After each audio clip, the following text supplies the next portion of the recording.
Hi అండి. అందరు ఎలా ఉన్నారు? బాగున్నారా?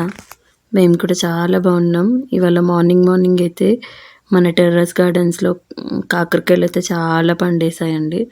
సో, ఎప్పుడూ ఒకేలా కాకుండా కొంచెం డిఫరెంట్‌గా ట్రై చేద్దామని అయితే ఫ్రెష్‌గా, అది కూడా అప్పటికప్పుడు కాకరకాయని మన చేతితో పెంచిన కాకరకాయలని కోసి వండడం, తినడం ఎంత హ్యాపీగా ఉంటుంది కదా! నా హ్యాపీనెస్ కూడా అంత ఇంత కాదు.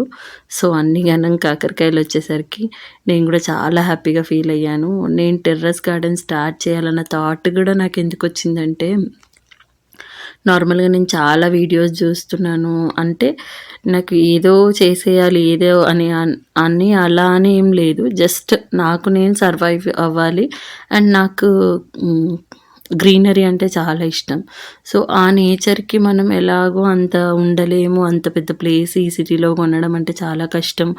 సో, అంత లేని వాళ్ళు ఏం చేస్తారండి, ఈ మధ్యలో చాలామంది టెర్రస్ గార్డెన్స్‌నే ఎక్కువగా ఇది చేస్తున్నారు కదా!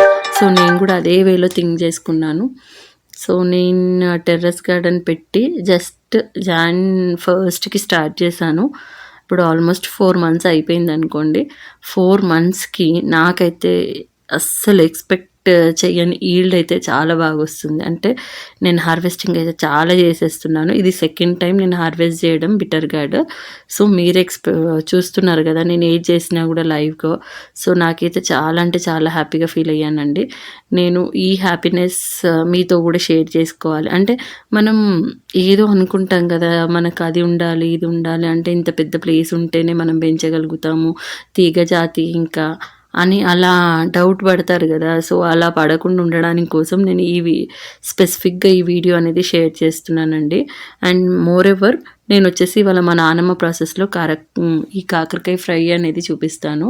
ముందుగా వచ్చేసి దీనికైతే కొంచెం ఆనియన్ ఎక్కువగానే గావాలి.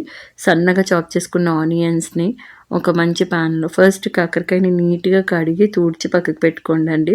దాన్ని అంటే మీ ఇష్టం ఎలానైనా కట్ చేసుకోవచ్చు.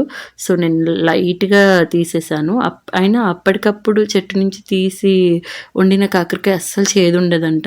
అది ఎంతవరకు నిజమో నాకు తెలీదు గానీ, ఇది వండిన తర్వాత, తిన్న తర్వాత 100% కరెక్ట్ అని నమ్మాను. చాలామంది అంటుంటారు గదా! చెప్పడం వరకు ఒక ఎత్తు, లైవ్‌గా మనము దాన్ని ఎంజాయ్ చేసి దాన్ని హ్యాపీనెస్ మనం మన ఫేస్‌లో చూపించినప్పుడే మనకు రియాలిటీ అనేది తెలుస్తుంది. సో, నేను గూడా అలానే ఫీల్ అయ్యాను ప్రెజెంట్‌గానైతే. నేను వండిన కాకరకాయ ప్రాసెస్ అయితే చాలా సింపుల్ అండి.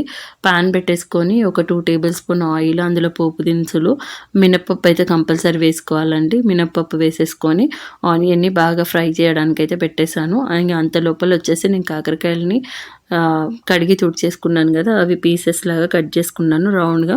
కొంచెం మీడియం సైజులోనే కట్ చేయాలండి. మరీ సన్నగా కట్ చేస్తే కూడా తొందరగా మాడిపోతాయి. సో, దాని దిక్కెళ్ళి నాకైతే ఇవాళ 3 వచ్చాయండి. ఇంకా ఉన్నాయి. బట్ చిన్న చిన్నగున్నాయి. సో, ఇంకా అవి అయ్యేవరకి టైం పడుతుంది.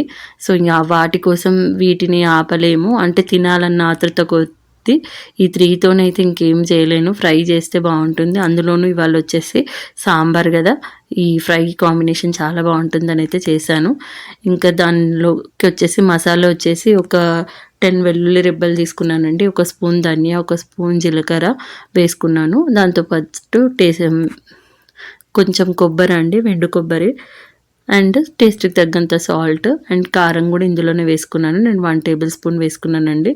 సో, అదంతా పౌడర్‌లా చేసి పక్కకు పెట్టుకొని, ఆనియన్ కొంచెం ఫ్రై అయిన తర్వాత కొద్దిగా కరివేపాకు కూడా ఏసేసి, అది కొంచెం కలర్ అనేది చేంజ్ అవ్వాలండి. కలర్ చేంజ్ అయిన తర్వాత మనం కట్ చేసుకున్న కాకరకాయ ముక్కల్ని కూడా అందులో వేసేసి మంచిగా ఆయిల్‌లో బాగా మగ్గేంత వరకు పెట్టాలి. సో, కొద్దిగా పసుపు అనేది యాడ్ చేసేసుకొని లిడ్ పెట్టి క్లోజ్ చేసుకున్నాను. అలా 5 మినిట్స్‌కి కలుపుతూ దాన్ని బాగా వేయించాలి. ఇలా కాకరకాయని బాగా మిడిల్‌లో కలుపుకుంటూ వేయిస్తే గనక అస్సలు మాడదు. అండ్ ఇందులో వచ్చేసి నేను కాకరకాయ చేదుదనం రావద్దని కొద్దిగా సాల్ట్ యాడ్ చేశానండి. ఆల్రెడీ నేనొచ్చేసి మన మసాలా పౌడర్‌లో యాడ్ చేశాను. సో, సాల్ట్ అనేది చూసి వేసుకోండి. తక్కువైనా పర్లేదు గానీ ఎక్కువైందంటే అస్సలు తినలేము.